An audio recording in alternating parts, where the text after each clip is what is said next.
আমরা আমাদের যে দফা পাঠের কর্মসূচি সেটি আমরা আবার শুরু করতে যাচ্ছি। আমি 24 নম্বর দফা দিয়ে আবার শুরু করছি। নারীর মর্যাদা, সুরক্ষা ও ক্ষমতায়নে যথাযথ পদক্ষেপ গ্রহণ। নারীর ক্ষমতা নিশ্চিত করার লক্ষ্যে সুনির্দিষ্ট কর্মসূচি গ্রহণ করা হবে। জাতীয় সংসদ সহ জনপ্রতিনিধি নির্বাচনে মনোনয়নের ক্ষেত্রে ক্রমবর্ধমান হারে তাদের অংশগ্রহণ নিশ্চিত করা হবে। স্থানীয় সরকার ব্যবস্থায় নারীর প্রতিনিধিত্ব বৃদ্ধির পদক্ষেপ নেওয়া হবে। পরিবার, সমাজ ও কর্মক্ষেত্রে নারীর মত প্রকাশ, প্রাপ্য মর্যাদা ও স্বনির্ভরতা অর্জনে সহায়ক কার্যক্রম গ্রহণ করা হবে। দফা 25, চাহিদা ও জ্ঞানভিত্তিক শিক্ষা ব্যবস্থা বাস্তবায়নের মাধ্যমে ভবিষ্যতের চ্যালেঞ্জ মোকাবেলায় সক্ষম শিক্ষিত জনগোষ্ঠী গড়ে তোলা। চলমান লক্ষ্যহীন, অদূরদর্শী ও মানহীন শিক্ষা ব্যবস্থার বিদ্যমান নৈরাজ্যের বিপরীতে প্রাথমিক, মাধ্যমিক ও উচ্চ মাধ্যমিক পর্যায়ে চাহিদাভিত্তিক শিক্ষা অর্থাৎ নিড বেসড এডুকেশন এবং উচ্চ শিক্ষার ক্ষেত্রে জ্ঞান ভিত্তিক শিক্ষাকে অর্থাৎ নলেজ বেসড এডুকেশনকে প্রাধান্য দেওয়া হবে। দেশের জন্য উন্নয়ন সহায়ক লাগামসই গবেষণা, বিশেষত কারিগরি, বিজ্ঞান ও প্রযুক্তিগত গবেষণায় বিশেষ গুরুত্ব দেওয়া হবে। জাতীয় বাজেটে শিক্ষা খাতে বরাদ্দ জিডিপির 5% কম হবে না। শিক্ষার পরিবেশ অক্ষুণ্ণ রাখতে সকল শিক্ষা প্রতিষ্ঠান সন্ত্রাস, পেশিশক্তি, চাঁদাবাজি ও দখলদারি মুক্ত করা হবে। ক্রীড়া ও সংস্কৃতির বিকাশকে পৃষ্ঠপোষকতা দেওয়া হবে। শিক্ষা প্রতিষ্ঠানে সকল শিক্ষার্থীর জীবন ও নারী শিক্ষার্থীর সম্ভ্রম নিরাপদ রাখার সর্বোচ্চ পদক্ষেপ গ্রহণ করা হবে। দফা 26, সবার জন্য স্বাস্থ্য এই নীতির বাস্তবায়ন করা হবে। সবার জন্য স্বাস্থ্য এই নীতি ভিত্তিতে উন্নত কল্যাণকামী রাষ্ট্রে বিদ্যমান ব্যবস্থার আলোকে সকলের জন্য বিনামূল্যে স্বাস্থ্যসেবা পাওয়ার অধিকার নিশ্চিত করার লক্ষ্যে পদক্ষেপ গ্রহণ করা হবে।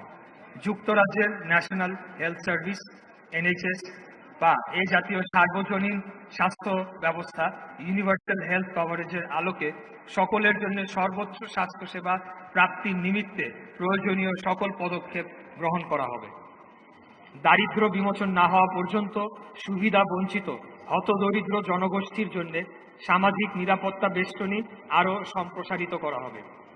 জাতীয় বাজেটে স্বাস্থ্য খাতে বরাদ্দ জিডিপির 5% কম হবে না।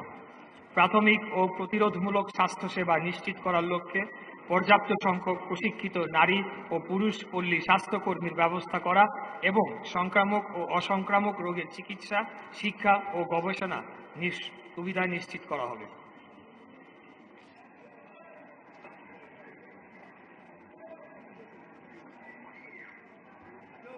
দফা 27, কৃষকের উৎপাদন ও বিপণন সুরক্ষা দিয়ে কৃষি পণ্যের ন্যায্য মূল্য নিশ্চিত করা। কৃষি পণ্যের ন্যায্য মূল্য প্রাপ্তি নিশ্চিত করা হবে। শস্য বীমা, পশু সম্পদ বীমা, মৎস্য সম্পদ বীমা, পোলট্রি সম্পদ বীমা প্রবর্তনের মাধ্যমে কৃষকের উৎপাদন সক্ষমতা নিরাপদ ও সুরক্ষিত রাখা হবে। এজন্য প্রয়োজনে রাষ্ট্রীয় পৃষ্ঠপোষকতা প্রদান করা হবে। নিরাপদ কৃষি পণ্য উৎপাদন বৃদ্ধি, ফসল বহুমুখীকরণ, কৃষি আধুনিকায়ন, কৃষি গবেষণা ও কৃষি শিক্ষায় সর্বোচ্চ অগ্রাধিকার দেওয়া হবে। কৃষি পণ্য বিপণনে মধ্যস্বত্বভোগীদের উৎপাদ দমন করা হবে। উপজেলা পর্যায়ে কৃষি খামার গঠন ও হিমাগার স্থাপনে উৎসাহ দেওয়া হবে। কৃষি জমির অকৃষি কাজে ব্যবহার নিরুৎসাহিত করা হবে। কৃষি ঋণকে কৃষক বান্ধব ও সহজীকরণ করা হবে। কৃষক পরিবার শিক্ষা ও স্বাস্থ্যসেবায় বিশেষ সহায়তা প্রাপ্ত হবেন। দফা 28, সড়ক, রেল, নৌপথের আধুনিকায়ন ও বহুমাত্রিক যোগাযোগ ব্যবস্থা প্রতিষ্ঠা। দেশের যোগাযোগ অবকাঠামো উন্নয়নে সড়ক, রেল ও নৌপথের প্রয়োজনীয় সংস্কার করে সারা দেশে সমন্বিত ও বহুমাত্রিক যোগাযোগ ব্যবস্থা গড়ে তোলা হবে। দেশের সমুদ্র বন্দর ও নৌবন্দরগুলোর আধুনিকায়ন, উন্নয়ন ও দক্ষতা বৃদ্ধির মাধ্যমে আঞ্চলিক ও আন্তর্জাতিক বাণিজ্য বাড়ানোর ব্যবস্থা নেওয়া হবে। দফা 29, জলবায়ু পরিবর্তনজনিত সংকট ও প্রাকৃতিক দুর্যোগ মোকাবেলায় কার্যকর পদক্ষেপ এবং নদী শাসন ও খাল খননের উদ্যোগ গ্রহণ করা। জলবায়ু পরিবর্তনজনিত সংকট ও ক্ষতি মোকাবেলায় টেকসই ও কার্যকর কর্মকৌশল গ্রহণ করা হবে।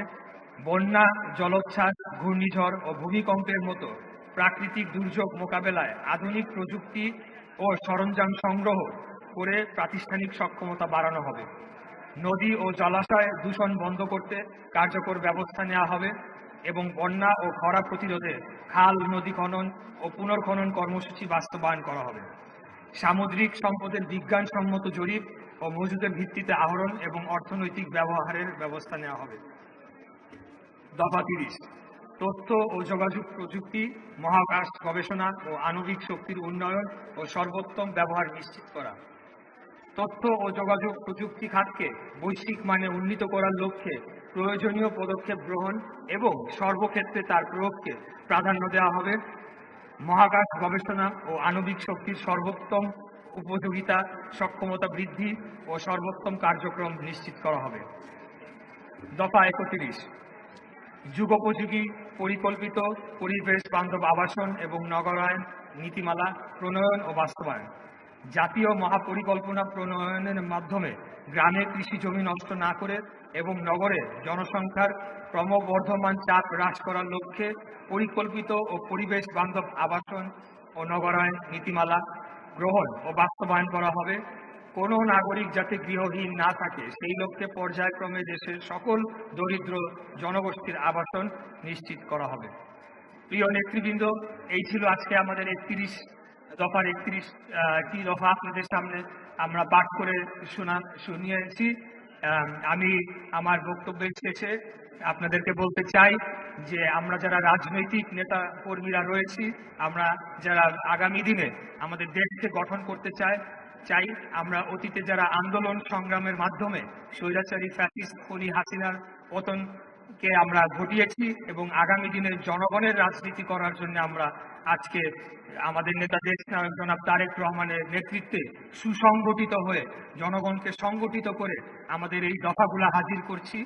আমাদেরকে এখন এই দফাগুলা খুব ভালোভাবে আমাদেরকে আয়ত্ত করতে হবে এবং আগামী জাতীয় নির্বাচনের আগে প্রত্যেকটি ঘরে ঘরে পৌঁছে এখন যে আমরা যে দফাগুলা পড়লাম এটা একটা কঠিন ভাষায় পড়েছি, এটা খুব সহজভাবে আপনাদেরকে জনগণের মাঝে পৌঁছিয়ে দিয়ে আমাদের আগামী নির্বাচনের আগে ইনশাল্লাহ আমি বিশ্বাস করি যদি আমরা সকলেই সচেষ্ট থাকি, আমাদের নেতা দেশনায়ক তারেক রহমানের নেতৃত্বে বাংলাদেশ জাতীয়তাবাদী দল বিপুল ভোটে জয়লাভ করে আগামী দিনে রাষ্ট্র ক্ষমতায় যাবে এবং সরকার গঠন করে বাংলাদেশকে যে অত গহ্বরে খুনি হাসিনা নিয়ে গিয়েছিল সেখান থেকে উদ্ধার করে একটি শক্তিশালী সমৃদ্ধশালী রাষ্ট্র আগামীতে আমরা গড়ে তুলব। এই আশাবাদ ব্যক্ত করে আপনাদের থেকে বিদায় নিচ্ছি। খোদাফেজ। বাংলাদেশ জিন্দাবাদ।